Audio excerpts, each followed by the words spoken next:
Hello. Before we get started, we're going to ask you to do a couple things like we normally do. First, head over to Facebook. You can like the page. You can share the page. You can comment on the page. Then you head over to Twitter, where our Twitter handle is. @ComesNaturalPod. You can then also follow us there. You can talk to us there. Some of us will talk back to you. You can share stuff we post there too, which is usually stuff from Facebook. And then head over to iTunes. You can like the podcast there or subscribe to it as well. You can rate and review it, share it with your friends, all that fun stuff. Boom, business done. All right, comes naturally. We are Joe. And I'm Cody. That's Space Games for Mike. Unfortunately, life got in the way and he cannot be here today with us. Mm-hmm. Stupid adult stuff. Anyways, what up, Joe? Nothing. All right. So, in between last episode and this episode, we have seen two brand new movies. Fantastic movies. Fantastic movies. Number uno, that is the first one we saw. Shortly after recording the last podcast, Mike had mentioned it. We were going to go see Baby Driver, the new Edgar Wright film. And it's fucking fantastic. It was actually really good. The best way to describe this, if there's one, is awesome. I think it's the best way to describe it. Okay. So, if you don't know who Edgar Wright is, A, shame on you. B, he is a writer-director from the Englands. He is the person we can thank for having people like Simon Pegg and Nick Frost in our lives, because he kind of gave them their landmark breaks, especially in movies. So, Shaun of the Dead, Hot Fuzz, and oh my god, I spaced on the last one. You're talking about the Cornetto trilogy.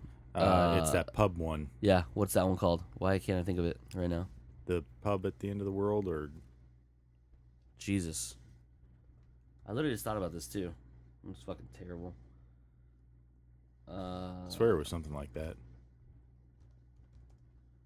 That's the only one that I haven't actually seen of that trilogy. I want to say it's World's End. The World's End, which is the name of one of the pubs. That's right. Spoiler alert. That he is he directed. Those three movies are together. He's also done Scott Pilgrim, which is fucking amazing. Mm-hmm. So you should fucking see that one for sure. And then obviously most recently Baby Driver. The best way, I'm trying to think of a good way to describe this movie. It's a heist movie. It's a heist movie. It's about a kid named Baby, and that's a weird name to have, but, whatever, whose parents die in a terrible car accident. In that same car accident, he has a head injury that causes him to have tinnitus, which if you don't know what that is, it's the ringing in your ear when the cells of your eardrums are broken or dying. And he listens to music all the time, so he's obsessed with music. He creates playlists for different heists and different moods, because he's always listening to it to keep the ringing out of his ears, or as Kevin Spacey says, the humdrum. He basically, the best part about this movie is it's very cleverly done, is the movie is paced to the music that is listening to. So the music, the score, you say, to the movie is what Baby is listening to, and when he doesn't have earphones in or music on, the movie's actually silent. There's no music at all. It's just the people talking and the noise around them. And then when that happens, you actually hear the tinnitus sound, the ringing, over the rest of the movie. It's pretty interesting. The way they do it. Interesting if you don't already have tinnitus. Awful if you do. Yes, yeah. Because it bugged the hell out of me throughout the whole movie. I'm not saying it was bad. I'm just saying, like, I already have that, and no, it's amplifying it. Yeah, and the cool thing is the atmosphere in the movie. There's a couple scenes where music is. He's got headphones in, and someone pulls it out, and so the music actually drops lower in volume, which is pretty cool. So one ear still has the earphone in it, so you can hear it. It's pretty interesting way of doing it. But he does throughout the movie he does elements where parts of the songs that he's listening to, especially the opening credits, the lyrics from the songs are actually like spray painted on the walls, or like basically they're singing and he's doing something that's be like pantomiming the words and stuff. It's pretty cool. Which was absolutely fantastic. Which I is thought. fantastic. Yes. Yeah. So there's a lot, obviously, that he's done with this movie. This movie's a very long, arduous process. The one he's worked on. This was actually supposed to not be in production just yet, but due to the fact that he left Ant-Man early, he was able to start production on this faster than he would have normally done. Oh wow. Because this was supposed to be his follow-up to Ant-Man. As long as there wasn't another Ant-Man for him right afterwards, which usually there's that gap in it, but for those movies, unlike like say like the rest of the Marvel movies where it's like one or two every year, it's not all by the same person, so he would have had a little bit of time off. We probably would have seen Ant-Man because we're not getting Ant-Man and Wasp till next year. That sounds about right. I think so, 2018. Yeah. Which is a 3-year gap, so he could have easily made this movie in between. But it would have come out. The production would have been a little bit later because of that fact. So pretty awesome. I would highly recommend it to everybody. The cast is fantastic. This new kid they got that he found, his name's Ansel Elgort, something like that. I don't know if this is his first movie, but he's very new to the scene. He's only been acting for 4 years. Wow. Yep. Pretty And this fantastic. is his first. He was in, I guess, looking at the list of stuff, he was in that the Divergent series. Okay. I don't know how big of a role, because I've never seen him. No. But I do know he has been hired to play young JFK in something that's coming up. Really? Yeah, I just saw that the other day. He was pretty good. Like his role is very bizarre, because he doesn't have a lot of talking parts, but he has a lot of doing things, chewing up scenery by drumming along and things like that. So it's pretty cool. But the dancing, the pantomiming that he does in front of the deaf guy that he lives with, hilarious. His adoptive father. So one of my favorite things of this whole movie, which surprised me, was and this will make sense to people when they see it, or if they haven't seen it. If they've seen it already, they'll know what I'm talking about, which is Nephew Sam. So Nephew Sam is a character that's introduced very very shortly in the film, about halfway through or so.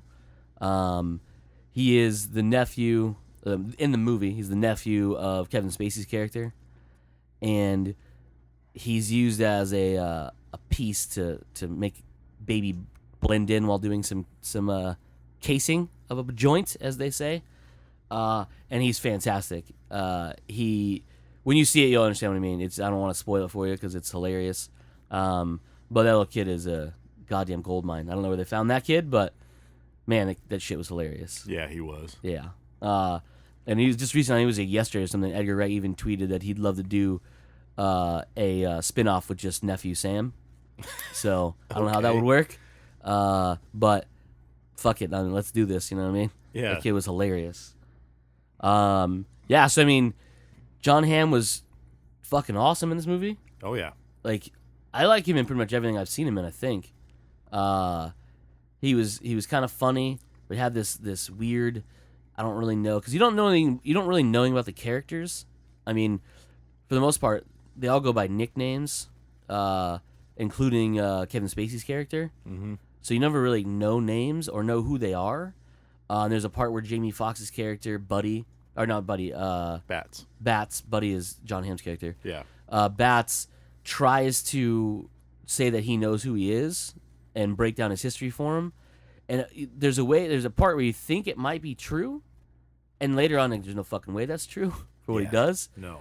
And it could be that it was true, and it's just like he's so drastically different, but I just don't think that's the way it was. But but he was fantastic. The girl that it was in was fantastic.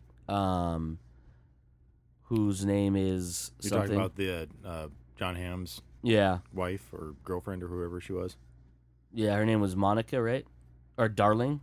Yeah, Darling in the movie. That was her nickname. Yeah. Eliza Gonzalez. Yeah, wife and partner of Buddy in the movie, which is John Hamm's character. The one character that Joe and I were disappointed that was barely in it was John Barenthal's character. Yeah, because he was played up so much in the trailers. Yeah, you see him a lot in the trailers. And he's only in the first heist, and that's it. Yeah. Yeah, it was really weird. And the way they played him up is, especially in the trailers, it seemed like he was going to be that main antagonist to Baby's character, but that ends up being Jamie Foxx's character, which is just really weird. He was much more... Whoa. Jeez, it's morning time. God. Yeah. Not everything's cleared out yet. Nope. All that smoking I do. Yeah. Smoking an ass. Go ahead. Oh, that's awful. It's a shitty joke. Yeah, it's totally shitty. Go ahead. But yeah, no, you thought that he would be the main antagonist, and he had this, like, especially in the trailers, and once you watch the movie, he's like this really intense, like, trying to understand what Baby is, and then it just... Yeah. That's it, because Kevin Spacey's character only uses one group of the same group for a heist. Yeah. And then when he moves on to another heist, it's a different set of people. Now, it can be same people from different heists, as we see from the first one here. You had Buddy and Darling and Griff. Griff, that was his name. Yeah. That was their heist, and then the second heist that came in, it was Bats. It was Jamie Foxx. And then that Asian guy, JD. And was it Darling? And no, Buddy? it was because it was two other dudes. I'm trying to look at the name. I know it was it was Flea. Flea. It was Flea and and that other guy. Yeah, so in that group, and then the third heist you get to see. That's Jamie Foxx, and as well as Darling and Buddy. Yep. Yeah. So you get to see them back. It's like two sets of people from different groups in one group, and so the only constant in the group is always Baby, because he's the getaway driver, and Kevin Spacey's good luck charm, as he says. Mm-hmm. So yeah, the action's pretty intense. Obviously, the driving is really what you're looking at, and it's pretty phenomenal. They do the movie tricks, when he needs to do some crazy. There just happens to be some liquid on the ground, so the car can do crazy stuff, that sort of stuff, whatever. But it's cool because like they have it's like super intense driving, but you realize they're just cars. They're nothing, they're not souped up crazy cars. He's not jumping off a building. Yeah. He's using street cars, and you can see that he struggles with to control them as he's going. They don't just they don't drift and turn perfectly. He has to, correct his steering and stuff like that, and he's bottoming out on certain things and ripping up tires, blah blah blah. So it's pretty cool. There's only really one Fast and Furious moment, and you see it in one of the trailers where they throw down a spike strip. Instead of running over it, he drifts and then spins the back of the car into it, flinging the tires towards an oncoming police vehicle, taking it out. So, I mean, that's the only thing I can think of that's close to Fast and Furious. Yeah. I don't think that would actually happen in real life, because you'd have to perfectly time it where it like hits the edge of the tire, but I'm pretty sure the spikes on it are angled, so I mean it would dig in, but whatever, it didn't. Yeah. It was still cool. It's movie magic, so it don't fucking matter. But yeah, so then if you guys don't know, so we'll just not gonna break down the whole thing, but so he's the driver for this. You find out he owes money to Kevin Spacey's character, and that's why he's doing what he's doing. He falls for this waitress at this diner he goes to all the time. They start a little budding romance, and then shit goes downhill when stuff goes awry. And yeah, from there, pretty awesome. I think the only one part, and Joe and I discussed this afterwards, that threw us both off was during the second heist. a Marine spots them and knows that's what's going, like something's going down, and decides to step in. Cool. So he tries to intervene. He rams their vehicle with his truck. He has a handgun. He shoots it at him. There's kind of a chase where he's chasing them, and then like around the parking lot, baby does some pretty spectacular driving to get away from him, and then he's chasing after him, and he just reaches over and pulls out an MP5 submachine gun, like fully automatic submachine gun, and tries to lays down fire. And I'm just thinking to myself, can you have one of those just chilling in your truck? I don't know gun laws anywhere really. I don't know how, because this movie takes place in Atlanta. I only know that unless you have a dealer's license, you can't own a fully automatic weapon. Yeah, so it's really weird that, legally no less. I mean, illegally, obviously, you can fucking own whatever you want. This guy's a Marine. You can tell because he has a Marine cut and a Marine build and a giant Marine sticker on his truck. Kind of give it away. But yeah, he pulls out an MP5 and like starts shooting it. And I'm like, I don't think you can have one of those. Like if he was like, semi-automatic fire, pop, pop, pop, I get, okay, all right, fine. I think you can do that. But this was like, he held the trigger and it's brrr, like I was like, yeah, like I don't think that, like, what are you doing? Yeah, I don't. Does Atlanta let you have that? I don't know. I'll have to check with my my folks from Atlanta, which I don't have. But yeah, that was the only thing that threw me off really. Because from that point on, it seemed like it was going to start ramping up, and like whatever this guy was, you're going to find out about it. Yeah, and it's going to lead to the downfall of this group of people that run these heists. Nope, dude gets into an accident during the car chase, and then you never hear about him again. Yeah, the only time you see him as being talked to by a police reporter after he got, I don't know, he was at the hospital where he had a head bandage on or whatever, and like that was it. I was like, well, seems weird. Like Joe said, I expected it to be like, oh, he's this rival heist, like someone they used before, partner, and they're trying to take Doc's group down. Because they want what he has going on or whatever, and nothing. I was like, well, he's always just a Marine. Or even just like extra security for the armored truck that they were about to hit. Maybe there was something else in there that they didn't know. This dude's extra protection for some other group of people. Because that would explain why he had the automatic weapon. Yeah, definitely. But no. Just a Marine. Just a Marine. Trying to be a good guy. Joe just hit puberty. No. So yeah, no, that's the only thing that threw me off about it. It was just a weird little thing. I mean, it made for cool action in the movie. It did, absolutely. But it's one of those things where like every now and then movies will have that anti-logic thing to me, and I'm like, it's like plot-wise, it doesn't really make sense. Yeah. Like I needed something to like take away the MP5 and it's perfectly fine. Dude wants to step in and do what he's been trained to do for years, I'm guessing. And if he would have pulled out a shotgun, if he would have pulled out a rifle, anything like that, anything else, but an automatic weapon that you just don't see people have. Yeah, and the fact that it wasn't like he pulls the pistol out of the center console. But the submachine gun seems like it's sitting on the fucking passenger seat. It was sitting on the passenger seat underneath the coat. Yeah, I was like, what the fuck? This guy's about to rob somebody. Yeah. Yeah, that's what it was. Maybe he was going to rob the armored truck. Maybe. And they did it first, which then he went after them, and then later played it up like, oh, I was just trying to do good. I mean, that's what it was. Whole different story. Anyways, dope-ass movie. Terrific fucking soundtrack. Edgar Wright's always been really big into music. If you saw Shaun of the Dead, you know for a fact. There's even a joke about it. Plus, everything he's done has always had really good music in it. I mean, Scott Pilgrim, for Christ's sake, has original songs in it. Well, so does this one. But pretty awesome as well. Next movie we saw on Monday. Was it Monday? Yeah. It was Monday, right? Yeah. Yeah, the day off. Jesus Christ, I don't remember. I say it was 2 days ago from when we're recording right now. We saw Despicable Me 3. Yeah. Fantastic movie. It was so amazing. They did such a great job.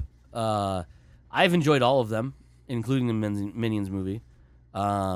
This one was I would say a combination of both the Minions movie and a Despicable Me movie. Definitely, because they had that 2 storylines going on. Yeah, so they had their own little Minion thing going down, and they had obviously the Gru stuff going down. If you don't know the story of this movie, Gru and his wife, the other agent, Lucy, thank you. They are part of the. I've got the gunk. You got it now. Too, Yeah. Mm-hmm. It's morning time. It's also the coffee's not helping either. That's true too. They're part of this anti-villain group, anti-villain league actually, I believe it's called, the AVL. Yeah. They are dispatched to stop this guy from stealing the world's largest diamond, or pink diamond. I'm not too sure if it's actually just diamond or pink diamond. This villain, as every good villain, has a theme. His theme is 80s everything. He's a former child star who was in a TV show called Evil Brat.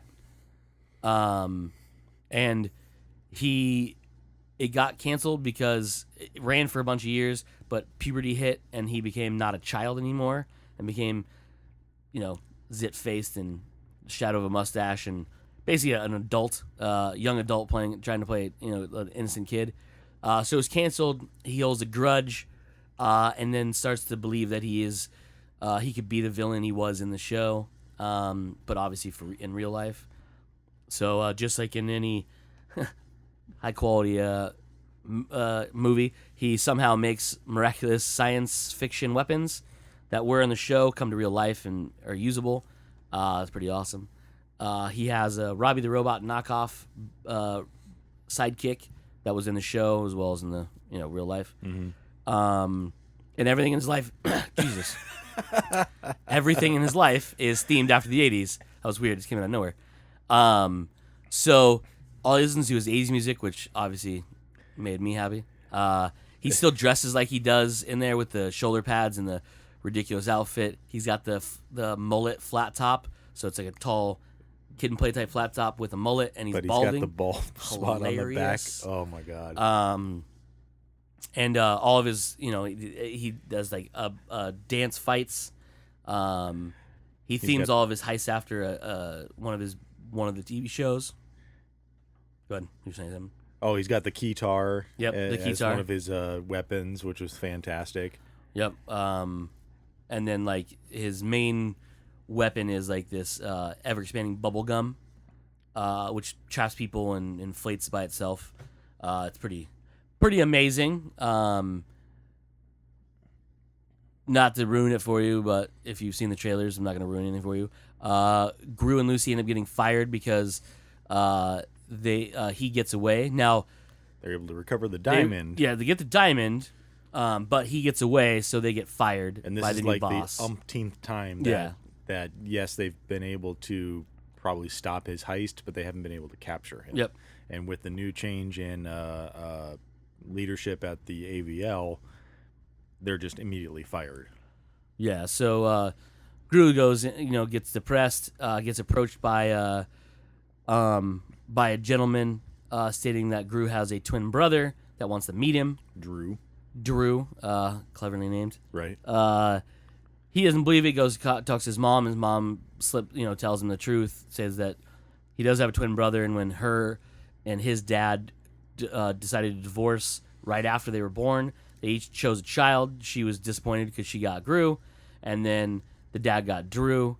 You get to go to the whole family, and so the girls, Lucy, Gru, and Kevin the dog, get to go to his home, which is on this island called Freedomland, right? Something like that. God, I don't remember. It's a made-up island of gypsy-type people who love cheese and pigs, which I'm not too sure how they enjoy cheese, which is pigs on the island, but whatever. He lives in this big mansion. It's just pig-themed. Decorations everywhere. The family business, air quotes, is pig farming. So all the money they made is from pig farming. Later on, Drew basically is trying to get Gru to go back to villainy because it turns out that the true family business was actually being supervillains. Their father was a supervillain, one of the world's greatest supervillains. So it turns out that not only was Gru a disappointment to his mother, Drew was disappointment to his father because he was not very good at being a supervillain either. So Drew is trying to get Gru to. It's really hard to say, right? Is trying to get him to show him and mentor him in the way of villainy. So he tries to bring him back to being a villain, so he can learn from him to be, just like take over be just like his father and be in the family business. And so that's kind of where it goes from there. There's a subplot with the minions where Mel, after Gru gets fired, he wants to go back to villainy along with the rest of the minions. Gru says no. This is before Drew obviously comes into the picture. Mel then mounts a strike. All the minions except for 2 quit, and then they go on their own. They end up getting arrested and going to prison because they break into a TV production lot, and then get on a show like America's Got Talent called Sing, which is hilarious because Illumination makes a movie called Sing. They get arrested. They do this whole ridiculous thing at the prison where they basically take over, threatening the different inmates, and they basically mount an escape. It's so funny. It's hilarious. Singing and dancing. Yep. Oh my god. Tattooing each other with banana themed this and that. Yep. They one of the biggest guys and what you'd think would be the scariest guy there. They like towel whip. It's really funny. I do like the end of that whole sequence there, where they're taking off in the ship. Yeah. And the one minion is, directing them out, and you're like, when are they gonna pick him up? Nope, they don't. And he's just like, what? Yeah, that's pretty funny. And then so Drew finally convinces Gru, showing him some things to do something, but it's not all what Drew thinks it is. Gru wants to steal back the diamond that was then stolen later after he was fired by the new Balthazar AVL. Brat, right? Balthazar Brat was his name? Oh, Anyways, yeah. The new villain, right? Yeah, the new villain. So he steals the diamond so they know that. So he mounts this plan, this double cross in a way of his brother Drew, where he convinces them that they're going to be villains and they're going to steal this diamond. Drew's not exactly the brightest bulb in the knife drawer. No. Because the plan is to break into an evil villain's lair to steal the jewel. Now, mind you, that is a very villainous thing to do. Yeah. But if Drew was doing his homework, he should probably know that that's the person that Gru was trying to stop, and he was a good guy. So, no. So it turns out that the plan is actually to steal it, return it to the AVL, and get their jobs back. But the thing about that is that Gru, and then there's nowhere in this plan, this came up later in my thought process, that wouldn't get their jobs back.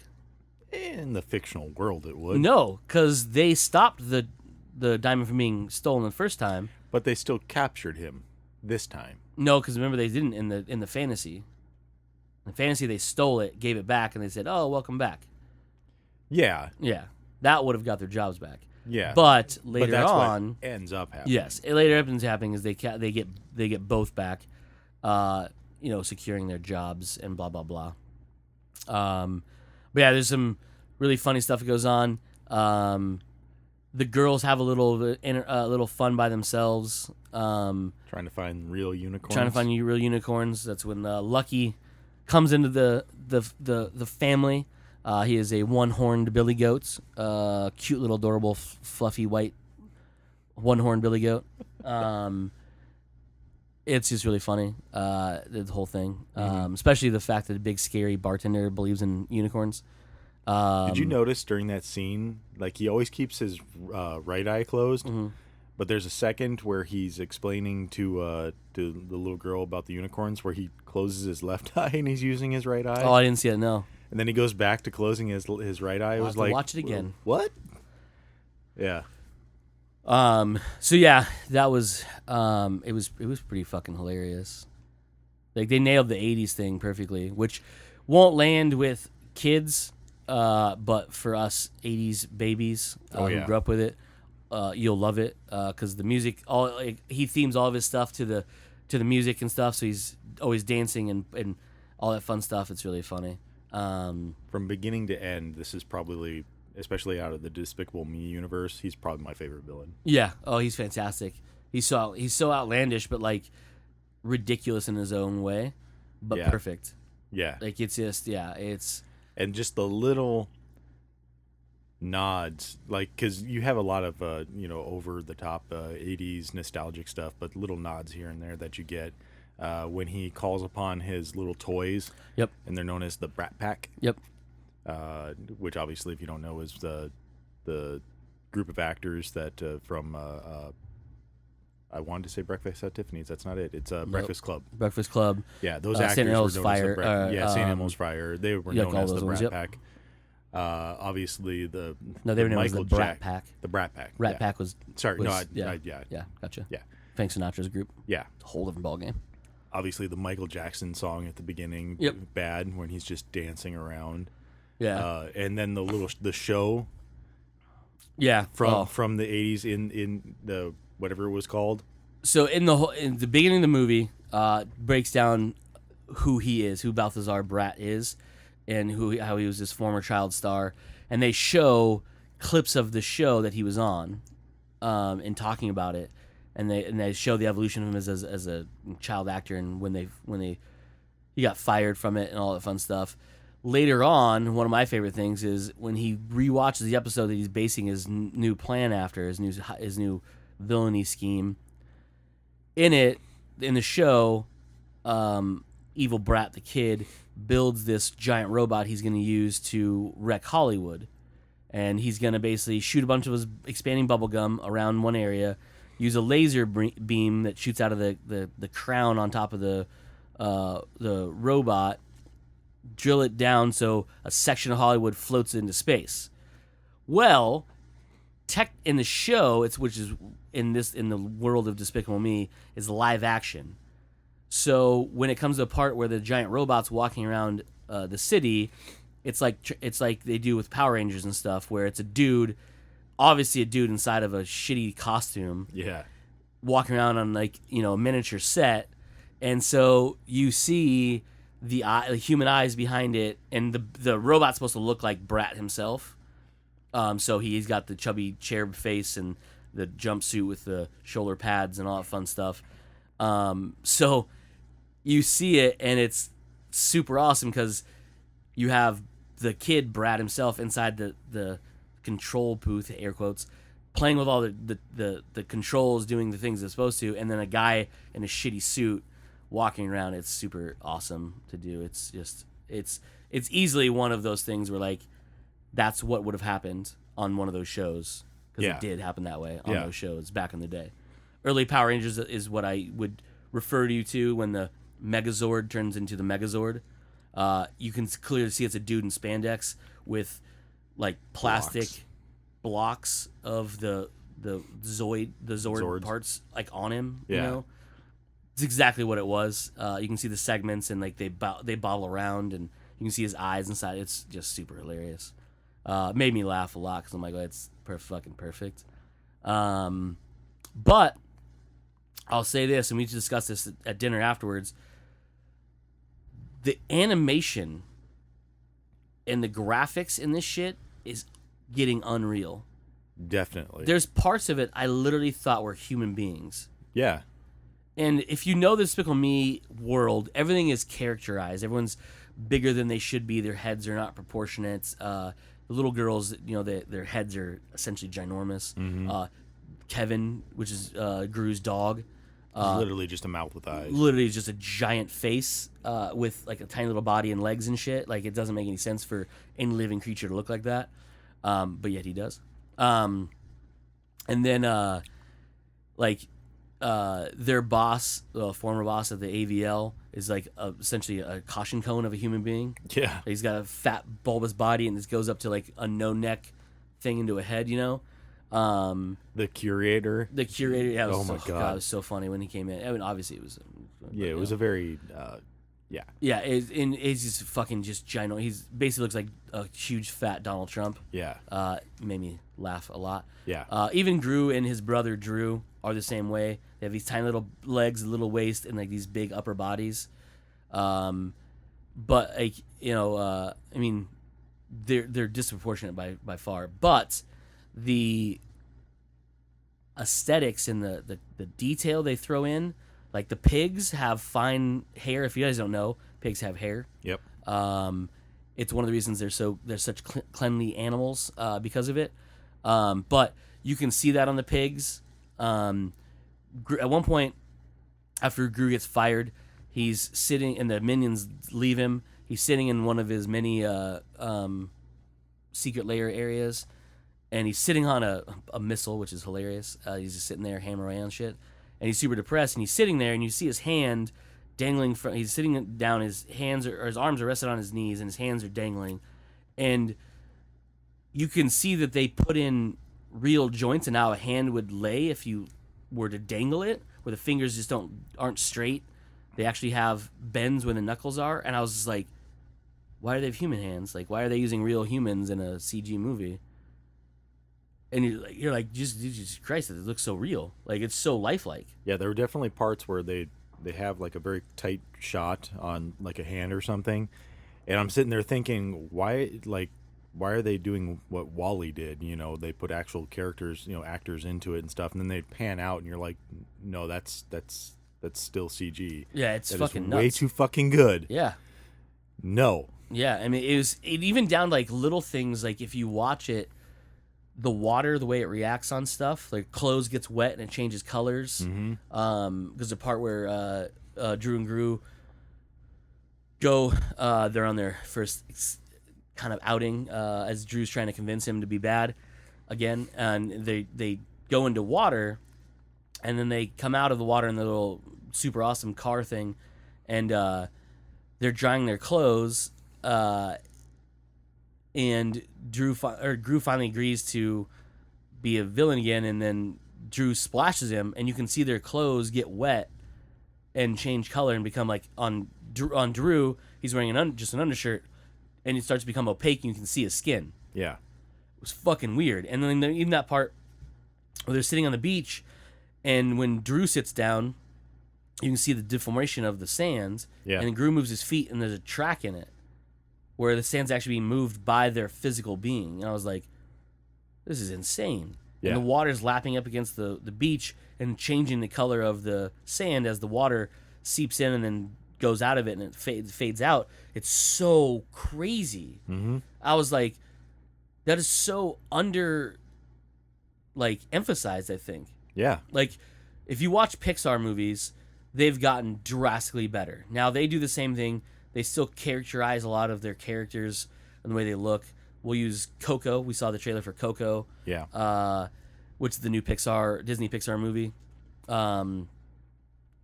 And obviously everything's stylized in a way. But, like, skin looks like skin, bone looks like bone because there's dead people in it.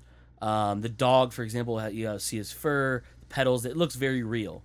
But the humans, they still have a little bit of characterism to them, but they're still very humanoid. Yeah. They do the same thing, but obviously characterize them more. But the world they live in, like the way things interact, the way things look, when they, like, for example, when they're going and they're driving and there's a blind man being walked by his assistant pig, they jump over him and they drill into the ground. When they drill in, it's not just a hole, it's rubble, and like the cobblestones are broken and the sand is being drilled up. And then when they splash in the water, water's running down the side of the gold boat car thing, whatever you want to call it. I mean, even as far as when they jumped off the cliff and hit the wall and drove up, you see the dust and debris coming from the tires that have spikes on them as it climbs up the wall and drives. It's so insane. Yeah. Like, it's just so much detail. And, like, it's, if you go back, I didn't go back and watch the first two before this, but it's funny, been they've been on TV. Yeah, like, it's been a while since I've watched the first one, I know.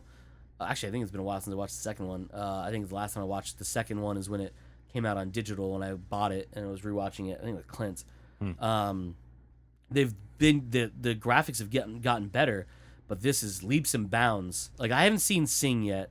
No. I saw Secret Life of Pets, Which was funny. which is really funny and has amazing graphics too, but everything's, again, caricaturized. Everything's bigger than life or anything like that. But like the fur looks like fur and it gets wet and blah blah blah. But this is by far like unbelievable. Like, Yeah. it is crazy the detail they put into it for just little itty bitty details that you don't really need, because it's being wasted on essentially their target audience, which is kids. Kids are going to notice that. They're not going to be like impressed by the, later on in life they will be, when they actually learn to appreciate things, not just look at funny colors and odd noises, because that's all their little undeveloped brains can handle. But the thing about these movies is, like, when you watch them, again, they're targeted, air quotes, targeted at kids, but really it's there's enjoyment. It's designed to give enjoyment to every age group that goes along. You have the jokes that will land with kids because of the minions. They don't speak real English. They don't speak a language at all, even though there's a translation book the group pulled out, which was hilarious. But there's them who are wacky. They do funny things, funny movements, and so kids enjoy them. But then if you, as you get older and you learn about real life things and you see the stuff that they're doing, it's even funnier, because they're doing the West Side Story thing where they're coming out snapping and they're doing songs, and then they're whipping the inmates with towels, and they're doing the tattoos. And there's the whole escape plan thing was ridiculous, because it was like the first class section and then the rest of them. Oh my god, that was so. And then the one criminal, just on the toilet. They steal toilets and bathtubs for seats. But when they steal, they steal 3 toilets in a row. The doors open up. The first one comes out, second comes out, and the third one comes out. And there's actually a dude sitting on it, and he stays with it the entire time. Yeah. Later on in the movie, he's just asleep on the toilet, which is really hilarious. So there's a little thing like that, and then there's the adult humor with like the pseudo sex stuff, which is in all these movies. There's the emotional stuff with the interaction between the kids. Gru's kids and Lucy, for example, the relationship between Drew and his brother, Drew and Gru, they're brothers. The interaction between Gru and his mom, where you realize she's like surrounded by super hot guys, and she's like super into it. Dirty old lady. Yeah, dirty old lady, and like so that would go to obviously a more mature crowd because you get the reference of what's happening there. Yeah. Little things like that. It's just like,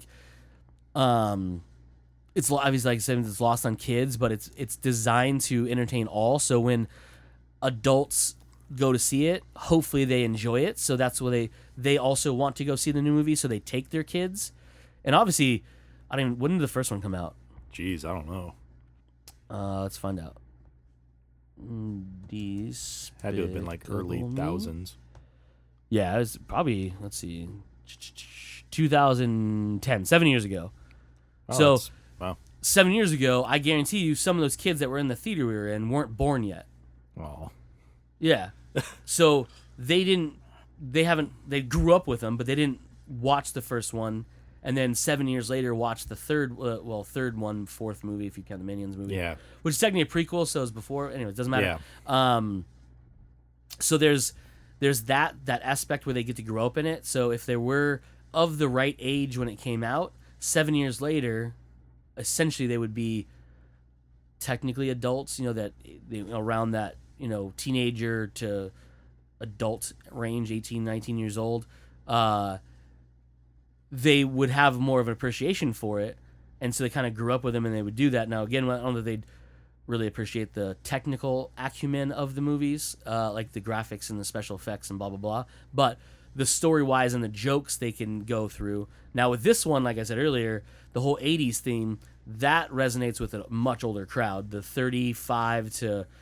Well, I'll put Joe in there. So the 30 years to people who were born around that time experienced a lot of that. Early 90s, because there's a lot of the Saved by the Bell stuff that's in it. Yeah, oh yeah. Which is basically just because it was early 90s, but it was essentially right off the edge of the 80s. Still carries over that aesthetic. Yep. Just like, because just like disco went into the early 80s. Yeah. The 80s culture goes into the early 90s. The young adult crowd, when I say young adult, I mean like the 30 to and up crowd will recognize that stuff if they're conscious of anything that they had around them when they're growing up, and they'll be able to spot those things, and be able to appreciate them more. Yeah. So there's a lot of it's like an onion. There's lots of layers to it. I know that's DreamWorks and not Illumination, but Yeah. I thought I'd use a Shrek reference. But it's very again, multi-layered, and it's very set up for everybody to be able to enjoy it, which is super awesome. I thought was super clever about it too. But yeah, I mean, it's pretty. It's the 5th, right? Oh shit! What? The new Oats video should be out today. It's not out yet because I checked their channel earlier. Oh, sorry, I got distracted. I just realized it was the 5th by looking at my computer. So the new Oats Studio video is supposed to be out today, I think, right? The 5th? Probably at 12 o'clock, like the last one. I think it's supposed to be the 5th. Yeah. Or something's supposed to be out today. I don't know if it's like, because so far it's been every week has been something new. The first one was Raka, which was